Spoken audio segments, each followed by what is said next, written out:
China grapples with COVID-19 cases, airlines around the world are currently complaining of what they're calling ineffective tests. A number of countries, including the United States, Canada, Japan and France, are demanding Chinese travelers to provide negative tests before they arrive. But the International Air Transport Association is calling it a knee-jerk reaction.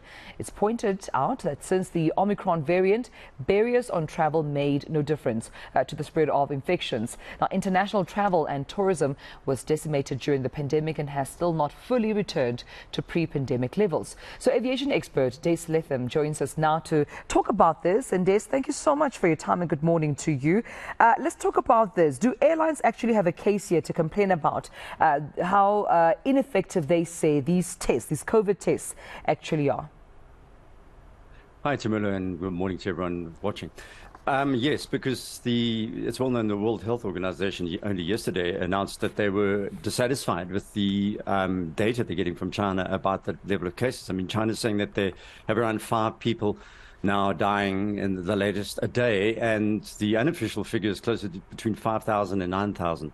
So there's a long story there that I'm not an epidemiologist, but data is really intrinsic to make your decision. I mean, South Africa, for example, banned Sinovac for the same reason, that the data that backed these vaccination that came from China was erroneous. And so our authorities here have never passed Sinovac for use in South Africa because of that. So you can see there's a problem there. So when people are arriving in Italy, for example, they have the same level of positive on COVID-19 Omicron variant as they had in early 2020. So the same, about 40 to 50% of the passengers getting off planes in Italy, for example, from China, have Omicron.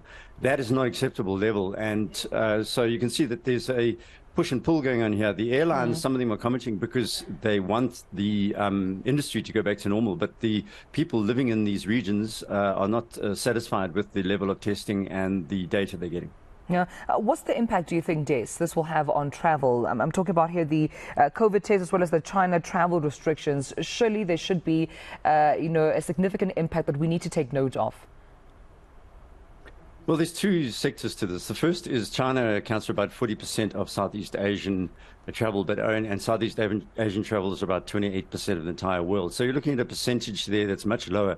I mean, the US market alone is 33% of world airline travel passenger numbers, and Canada combined. So that's a much, much bigger area.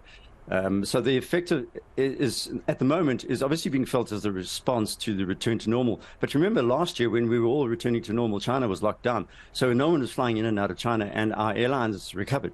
So you can see that the Chinese may be shooting themselves in the foot here, because the years of shutdown and the refusal to adhere to World Health Organization rules and so on, when they were saying, okay, we need to open up at the beginning of last year, that was the WHO position, China reneged on that and refused to do it. And so it's they've been kind of paid back, I guess, by the world's epidemiologists and medical experts saying, look, you must play this game here.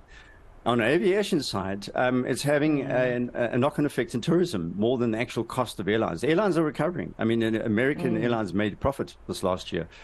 So on we go is the sensation. African airlines are recovering, for example, and within 2 years we'll be back to profitability.